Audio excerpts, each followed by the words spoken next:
هۆکار چیە ئینسان لەسەر ئەو جۆرە سیفاتانە بەردەوامە؟ هۆکارەکەی پەروەردەی بە بڕای من بەڵێ پەروەردە و خێزان زۆر دەبینێ بڵێ پەروەردە و خێزان کەم تەرخەم بۆ لەو بوارە؟ بەتەکیت من کەم بەڕاستیانی هەلەگە لە دەوروبەری خۆم سیرکەم کەم خێزان دەبینم کە ینی احتیمام بە پەروەردەکردنی منداڵەکانی بدە بە شێوازێکی جوان. بەڵێ بۆ هۆکارەکە چییە؟ ئەو سستەی خێزان لە پەروەردەکردنی منداڵەکانیان هۆکاری چییە؟ بۆ نمونە خێزان سستە لە پەروەردەکردنی منداڵەکانی خۆی. کەمی ئاستی ڕۆشنبیری خێزانی کووردە. بەڵێ هەمومان ڕەنگە سیفاتێکمان هەبێت دەوروبەرەکەمان پێی هەزم نەکرێت و کەسیش بە دوی خۆی ناڵێترش ئەوە کوردەواری گوتنی یعنی هەمومان خۆمان پێتەواوە. باشە ئەگەر کەسێک ڕۆژێک لە ڕۆژان بە جەنابەت بڵێ سیفاتێک هەیە لە تۆدا جوان نییە چۆن لێی وەردەگری؟ بە بڕوای من ئەگەر ڕەخنەکە لە زیێ خۆیدا بیشتێکی زۆر ئاساییە قسە لەسەر سیفاتەکە بکات. سیفاتەکەش ئەگەر سیفاتێکی ناشیرن بێ بەڵام شتێکی ئاساییە نۆرماڵە. بڵێ بەڵام سیفاتێک کە لە مندانە بێت ڕەنگە و کاتی زۆرێک لە ئەحراز بوون دروست بێ یان ڕەنگە پێم ناخۆش بێت. ئەحراز بوونە دروست بیت قسە چ دەبی بۆ کەسی بەرامبەر؟ بەڵام هەشتێکی ئاساییە لەوانەیە هیچ کاردانەوەکەم نەبێ بەڵام پێم ناخۆش بێت. جەنابەت چ کارەی؟ من مۆزەفم. مۆفەقی ئینشاءالله. باشە بە پێچەوانەوە با قسە بکەین ئەی سیفاتێک هەیە ئینسان جوان دەکات؟ ڕازگۆیی. بەڵێ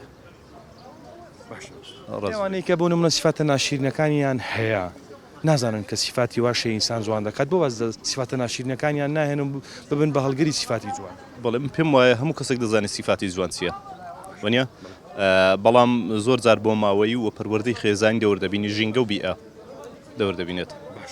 چی بۆ کەسانە دەڵێ کە خاوەنی سیفاتێکی ناشیرنن و نانێوە سیفاتەکەی خۆشیان بگۆڕن؟ وڵی هیوادارم سیفات چۆن بڵێ لەوانەیە هەندێک سیفات هەیە ئەو بخۆی خودی خۆی پێی ڕاحەت بێ و ڕەنگە پێشی ناشیرن نەبێ.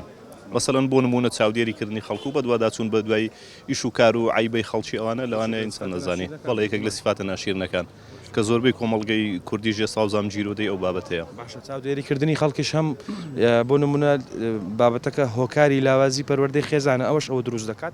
بەڵێ بەتاکید ناهۆشیاریشەوە. بەڵێ بەڵام ڕوا ناکەم خێزانێکە بێ منداڵەکە پەروەردەیی بەڵێ ناهۆشیاری پەروەردەی ڕەنگە خێزانەکەش نەزانیکەوە کارێکی خراپە. یعنی مەسەلەن ئەوە نەبێت کە بە مناڵەکانی برێ چاودێڵی خەڵکانی بکە بەڵام نەشارەزایی هەیە لەو بوارەی. بەڵێ لە پەروەردەدا چی بکەین ئێمە تاوەکو تاکێکی هۆشیارتر و ڕۆشنبیرترمان بۆ دروست بێت؟ سیستمی گۆڕانکاری لە سیستمی پەروەردە و گۆڕانکاری ڕیشەی لە خێزاندا بکرێت. ئاستی پەروەردەیی خێزان لە ڕێگەی وەرکشۆپە و لە ڕێگەی دەم و دەستگا حکوومیەکان حکوومەت دەتوانێت ئەوە بکات لە ڕێگەی ڕاگەیانەکانەوە. کەسێک نمونە ئێستا تەمەنێکی گەورەی هەیە دەتوانێت بە کاتێکی کەم هۆشیار ببێتەوە واز و سیفاتانە بێنێت یاخود ئەوەش کاتی ئاستەم بێ ڕەنگە شتێکی ئاستەم بێ. بەڵێ پندێکی کوردی هەیە دەڵێ خوشیری تاپیری وەنیە ئەگەر تاپیریش نەبی دەتوانی لە قۆناغەشیدا کەمەک تعدیلاتەشی تێدا بکە گۆڕانکاریێکی بەسەردا بێ باشتر بێ بەس گۆڕانکاری ڕیشەیی و بڵێ ئەبدی ئەوە لاوانێ شتێکی ئاستەم بێت. بۆ کامێرەیە ئەگەر قسێک بە خاوەنی سیفاتە ناشیرنەکان بڵێ چیان پێ دەڵێ؟ هیوادارم بیر لە کارەکانیان بکەنەوە هیوادارم گۆڕانکاری لە خۆیاندا بکەن چکە بەو شتەی هیچ سوودمان نابن هیچیان دەست ناکەوێت.